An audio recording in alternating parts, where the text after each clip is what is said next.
Hello, everybody. My name is Spencer Walsh. Welcome to today's show. We have a good one for you as always. And on the show today, we're going to maybe try and keep up with the theme of quick hits like we were doing last time. We'll start with more reporting saying that Israel's invasion of Rafah is all but imminent and apparently trying to get evacuation of some civilians to who knows where. We've seen them bomb safe zones countless times. We'll also do a general update on all things with the war on Gaza and the genocide going on there, including a report in Mondoweiss, really some horrific testimonies emerging of some of the mass graves that are going on there at Nasser Hospital as, civil defense teams continue to unearth hundreds of bodies there from the mass graves that have been discovered. Also, some of the latest from the protests. Jamal Bowman and AOC are at Columbia listening to people's experiences at the Gaza Solidarity encampment. Some of the reaction that is had online may surprise you, but I think we're going to kind of be a little bit reasonable about it. And yeah, just some of the general other protest news. And also, we will be going through a pretty big change in the shape of the campaign at the moment. Joe Biden has agreed to do something pretty big, which is in the presidential election process, but he has put off doing for quite a long time. We'll tell you what that is at the end of the show. All right.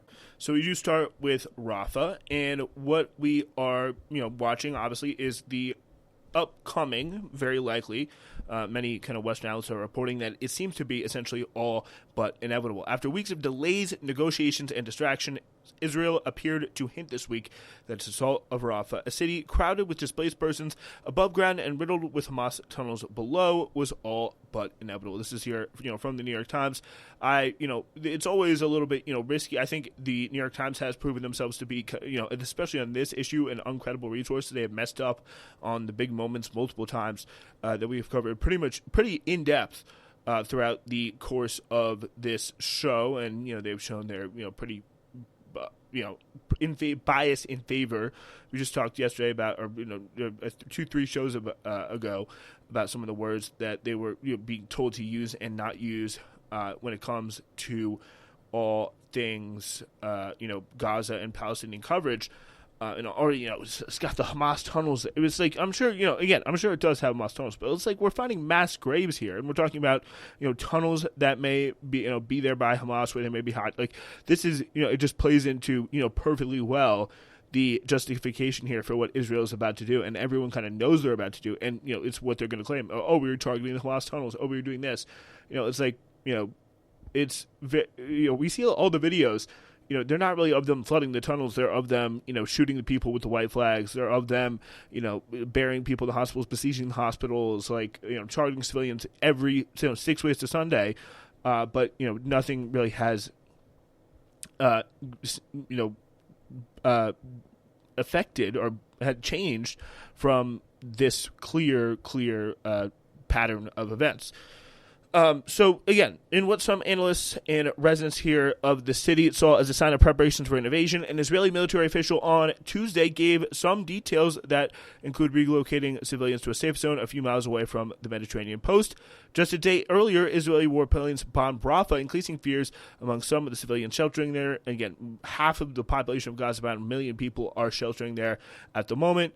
They revealed increasing fears that among some of the civilians sheltering there, the ground assault would soon follow. Such indicators that Israel may be preparing an invasion, said Marwan Shath, a 57-year-old resident of Rafah, are terrifying and mean they may really be really close to starting an operation. So Shath lives in Gaza but is employed by Hamas's Palestinian rivals in the occupied West Bank. Our bags have been packed for months now for the time of the evacuation. Israel insists that a push into Rafah is necessary for achieving its goals of eliminating the militants sheltering in a network of tunnels beneath the city. So again, essentially, going with the fact, first they were in Gaza City, now they're in, then they were in Khan Yunis for a long time. Then they were all going south, and it was just the good old days back when it was just like all civilians have to go to South Gaza. Now they're just being put into this, this small little crop of land, and apparently 80,000 Gazans of apparently already fled to Egypt, according to a new report. And I think it's pretty safe to say, if you look at what they are saying in Israel, especially among that government, especially in the media circles, it seems as though they are preparing for a massive insurgency or push into Rafah. To make that number go from 80,000 to quite a bit higher. Again, more than 1 million Gazans, many of them previously displaced from other parts of the territory by Israeli bombardment, are sheltering in the city in makeshift tents. In the case of an invasion, one military official said civilians would probably be moved to Al-Mawasi, a designated humanitarian zone. But the zone is already overflowing with displaced people who warn that it lacks the infrastructure, including clean water and latrines, to handle such an enormous influx. So again, we already see tons of Middle Ages era diseases beginning to spread around that period, and just it has been absolutely packed with people. They're right on the southern western portion of the Gaza Strip. So Shath, who's the Rafah resident, said that despite being prepared to go, he was in no rush. At the end of the day, Mawasi is 25 minutes walking from where I live, adding that he would not evacuate until the operation really begins, and my residential block is labeled a fighting area. Exactly when such an operation might start remains an open and critical question. Again, so this is something that was, to be fair, this is something that was probably always going to happen. And I think it's important for a lot of people to come to terms with, and I think, there's probably a great many people that never really believed Biden in the first place, but all of this stuff here, all of this back and forth by Biden, it's not like, Netanyahu's just too crazy. He didn't listen to U.S. pressure. He didn't succumb to Biden, please begging him not to do the Rafah invasion. It's like multiple times they have said they are perfectly okay with the Rafah invasion. Israel has the decision to A, that they're okay with the Rafah invasion, B, that Israel has the ability to carry it out however it wants to carry it out, and C, we have seen some pretty convincing reporting, some from the Egyptian officials. It's been picked up and confirmed by other outlets that they just essentially said, in exchange for not bombing Iran and getting into World War III, not bombing Iran in any significant way, they still did bomb Iran, that they would, still be able to invade Rafah however they wanted. So all this that happens next, I think it's important to say, Joe Biden clearly did sign off on. So, again, this is something we should absolutely get ready for. Some other general updates here. In Rafah, the temperatures are soaring as Palestinians are living in greenhouse-like structures at the moment. He added the agency had received reports that at least 2 children had died to the heat. And again, it just really makes you think how inaccurate this death toll must be. And the USAID has concluded that Israel is in violation of a White House directive. So it's interesting. We've seen, consistent efforts by various State Department elements. I think is probably the best word to put it. Is categorizing that part of the government to go ahead. For example, Blinken sitting on reports that say that international law was violated. That these incidents, by the way, happened before October 6th. So that he didn't have to declare that Israel was violating international law. Even though he had reports that said Israel was violating international law, he did nothing about them so that aid could continue to be sent. And so, again, it's just continued U.S. signing off on this stuff. So it's interesting to see the USAID, which is a pretty, intelligence-connected, U.S. government obviously connected administration agency to deliver aid. So this national, literally the U.S. aid agency, so saying Israel is not demonstrating necessary compliance with Biden's directive, that they're going to be abiding by international humanitarian law, which is pretty interesting. In the coming weeks, Blinken is required to certify to Congress compliance with the White House directive, which is pretty interesting stuff. All right, so DevX made that report originally, so it's going to be interesting to watch out for that. A Beijing-based, this is very interesting here too as well, a Beijing-based diplomat has told the Reuters news agency that China will host Palestinian unity talks between Hamas and its rival Fatah. Fatah, a official told Reuters the delegation led by the group's senior official Azam al-Ahmed had left for China. Hamas officials said the factions team for the talks, led by Hamas senior official Musa Abu Marzouk, will be flying there on Friday. So this is, again, another time where we are really seeing China step up its role in Middle Eastern affairs to a very, very big degree. And they're not really trying to do it in terms of intervening explicitly on Palestinians' behalf, but providing this kind of venue, providing, in almost in, dare I say it, a kind of world power leadership way, almost kind of an American way of, getting these two people, these two forces together to create kind of a more unified check to, I guess, Western power in the region, and really kind of help the Palestinians out through some sort of unity. We support strengthening the authority of the Palestinian National Authority and support all Palestinian factions in achieving reconciliation and increasing solidarity through dialogue and consultations. The Chinese Foreign Ministry spokesperson Wang Wenbin in a regular briefing on Friday without confirming the meeting. So to visit, it's going to be the first time a Hamas delegation is publicly known to have gone to China since the start of Israel's war on Gaza. So very, very interesting stuff. And it's going to be very, very interesting, I think, to follow how China continues to exercise its role in this war that, it's kind of, everyone looks at the new kind of Cold War here. Their other side in that Cold War in the United States is exercising quite a lot of its influence. And yeah, it's definitely a very, tough story. It's an incredible outlet. Mondo Weiss talking about some of the testimony here from the mass graves. At least 13,000 people have been missing in the Gaza Strip since the war began in October, and people are arriving, at this hospital after the Israelis have pulled out.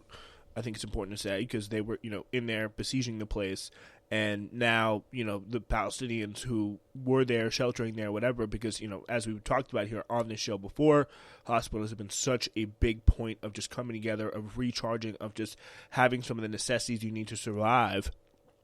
And so they're coming back there to find the people that, couldn't escape, that they, were separated from, hoping to, find them alive, or at least, confirm that they're dead.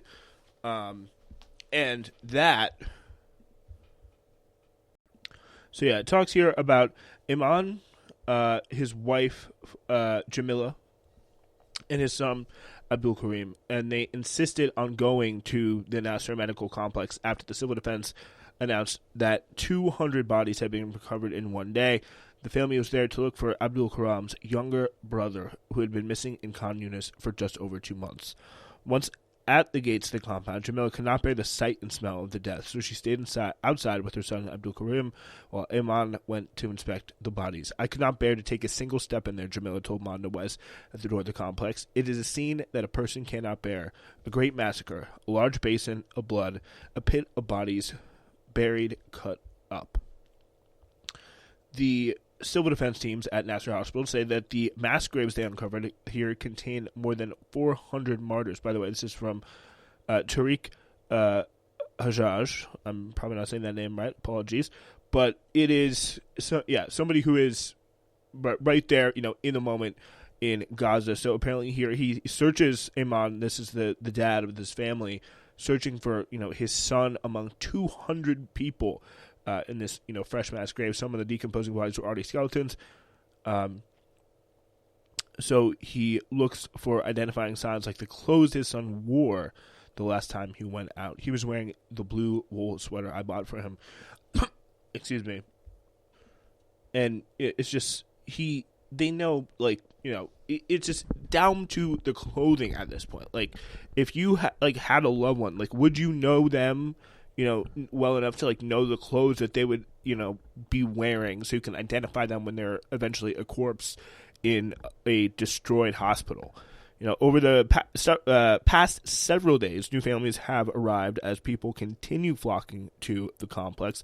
Every day, civil defense teams announce the discovery of dozens of new bodies buried inside and around the complex. Some of the people who arrive come and go multiple times, like Imminent and his family, without learning the fate of their missing child. Others are able to identify their loved ones and take them to their final resting place.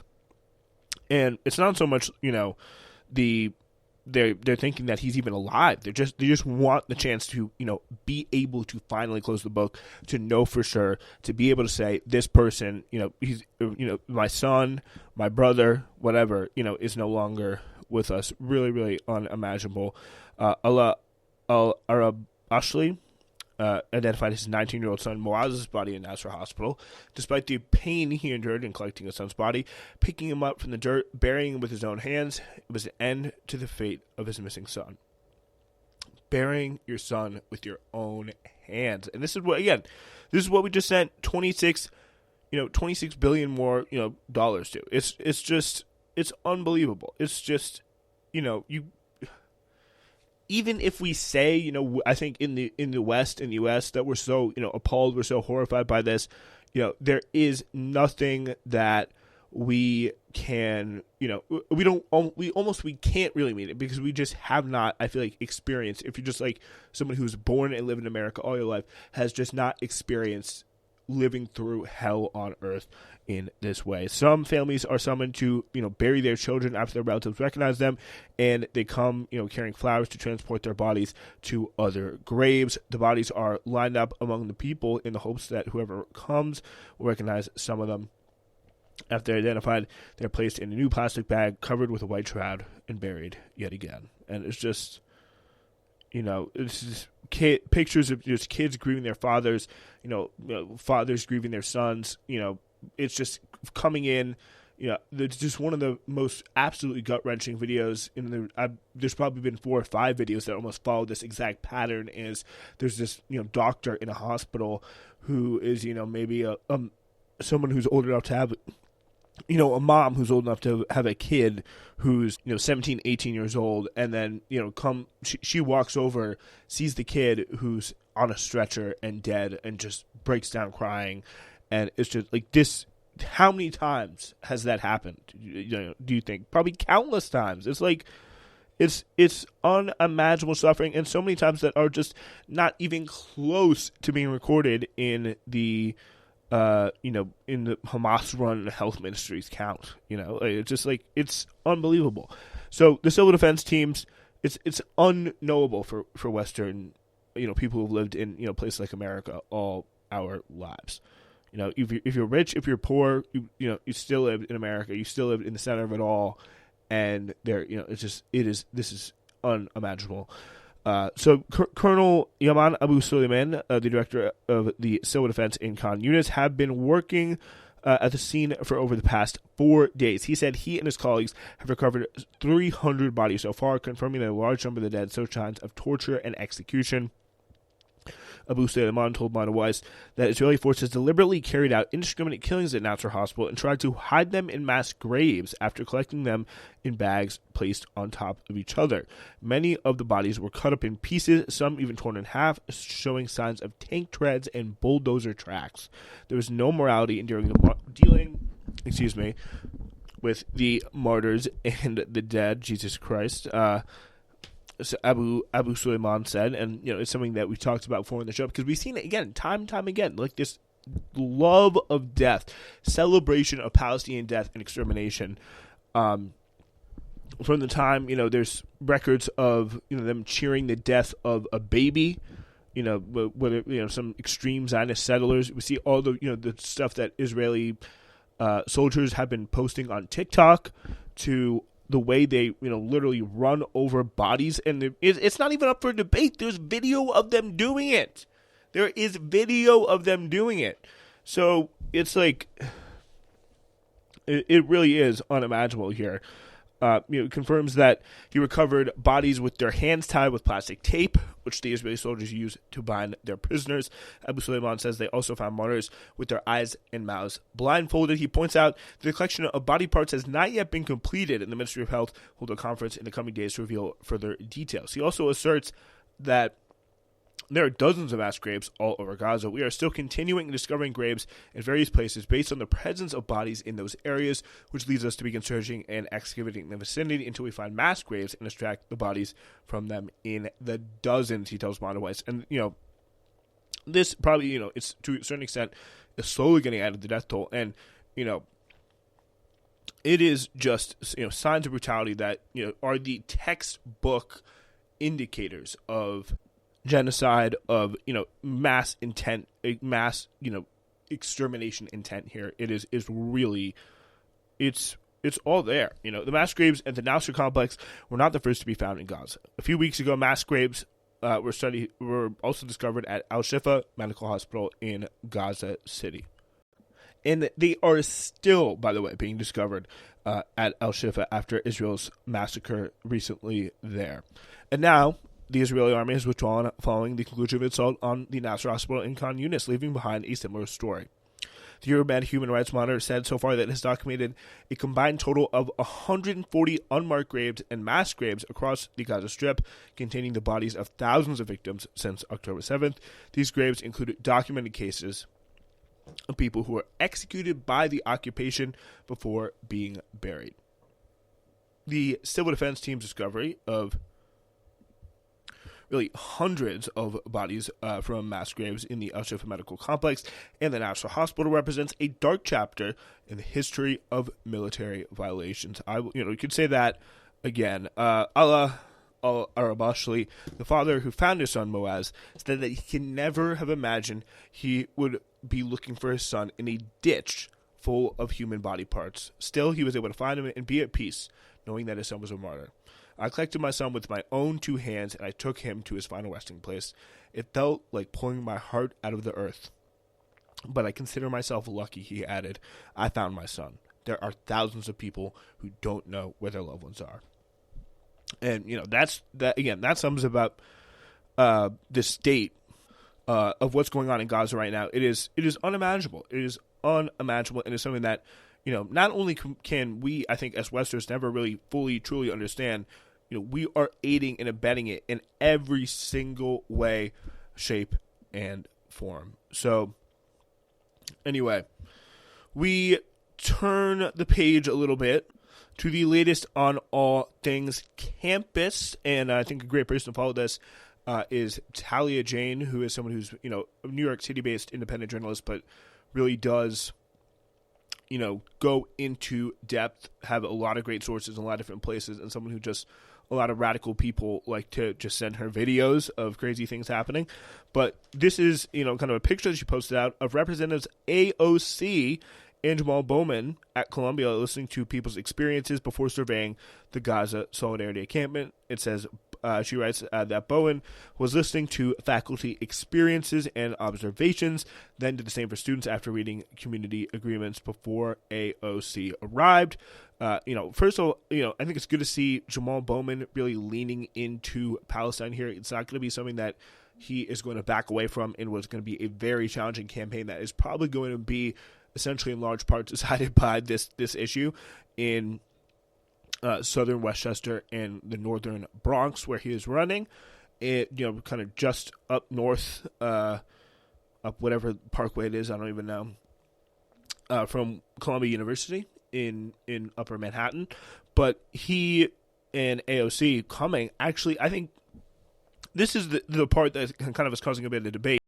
Because if you look at some of the replies to this tweet here, there's quite a bit of replies, but they're all kind of shut off because the Talia Jane has the function on, the no replies visible kind of function. But a lot of people are saying, AOC did this, that was anti-Palestinian.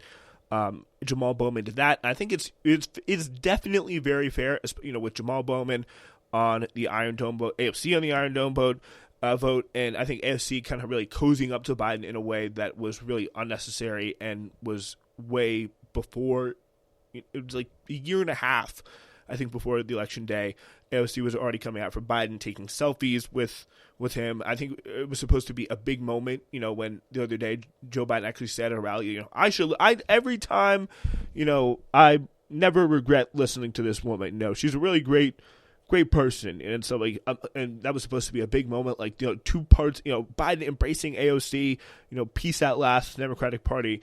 But I think people just did not care about it at all. There definitely have been cozying up to quite a big degree in the context of AOC continuing to make really big criticisms of him and the Gaza policy, being one of the most, not the most, but one of the most outspoken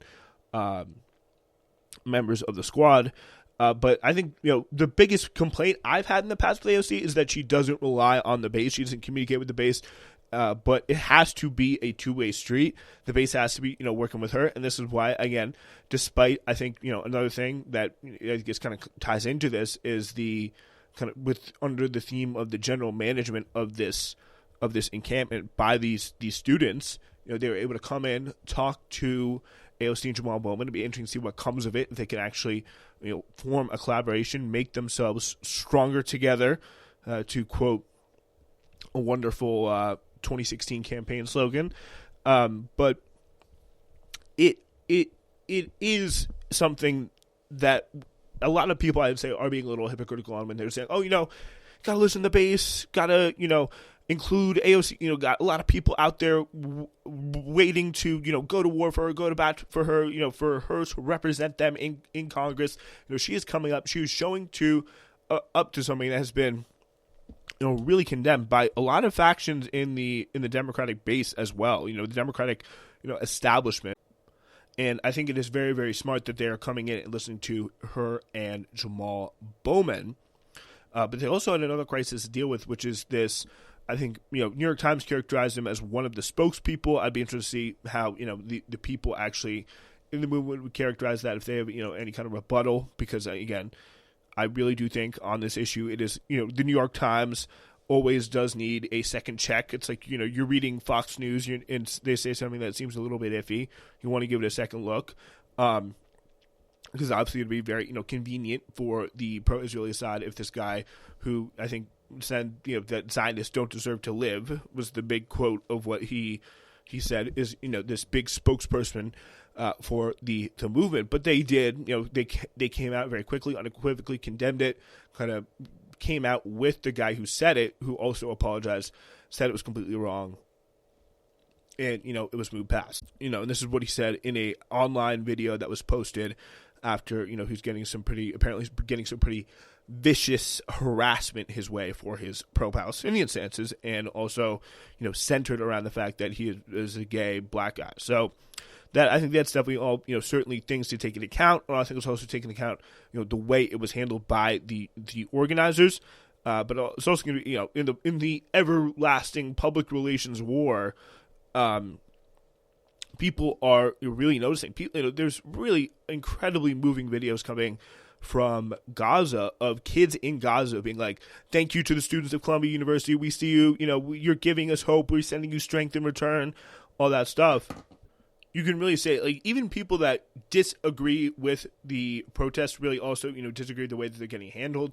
There's been, faculty of all stripes putting their bodies on the line, literally, standing as kind of a human shield for the students from the police in various different places, including UT Austin, where they recently had all charges dropped, by the way, with those protesters. It is really, there is people starting to say this treatment of these protesters is not warranted, is not justified, is going too far, and it's coming from some pretty surprising places. And that is definitely something to, I think, keep a very, very big eye on. And it'll be interesting to see how this story, I think, of some ill-advised comments that were pretty thoroughly recompensed for in what is otherwise a pretty clean, safe, and literally heavily Jewish environment, or not heavily Jewish, but Jewish people are pretty significantly overrepresented in the Columbia Solidarity encampment with the Jewish Voice for Peace and all of that. So, that's definitely something to consider with the anti-Semitic applications flying around. It's going to be interesting to see how that plays into, the general media and popular narrative about these protests.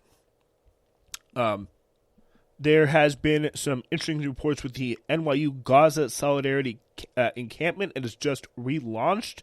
The NYPD is reportedly en route. The last time NYU called the cops on the encampment, NYPD maced legal observers, student journalists, and arrested over 100 students and faculty. Really caused a pretty mass, uprising within the university. There has been a statement as well from the Gaza Solidarity encampment on opportunists entering our space. So we say the Gaza Solidarity encampment is a liberated zone for all people. Columbia University is eager to restrict community access and limit freedom of movement of its own students while it contributes to displacement in Harlem and genocide in Gaza. We will not mirror the checkpoints and gates of fascist institutions. Zionist, opportunistic public figures and hostile admin have entered our camp over the past week. Despite the presence of individuals who seek to harm or use us, we continue our teachings, our art, our organizing, and our protesting. We will not platform or give attention to those who enter camp for publicity stunts. And so far, they have done a very good job of that. While we appreciate the support of public figures who stand on the right side of history and use their platform to push for Palestinian liberation, we will not highlight any politician's presence so as not just to detract from Gaza. So that, they were getting a little hint of what that's about. And I think it's a very fair thing to do. The student movement is important, but we are not on this lawn to get videos with celebrity figures. We gather on this lawn to educate, radicalize, and to center Palestinian and Gaza voices. So I think something that's very smart, very principled, and something that I don't think really anyone was expecting them to do a big video with AOC.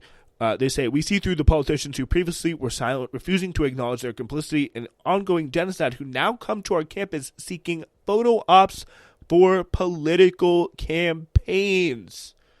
Okay, by the way, I'm live reacting to this. I'm reading this right now. This is about an hour or so ago.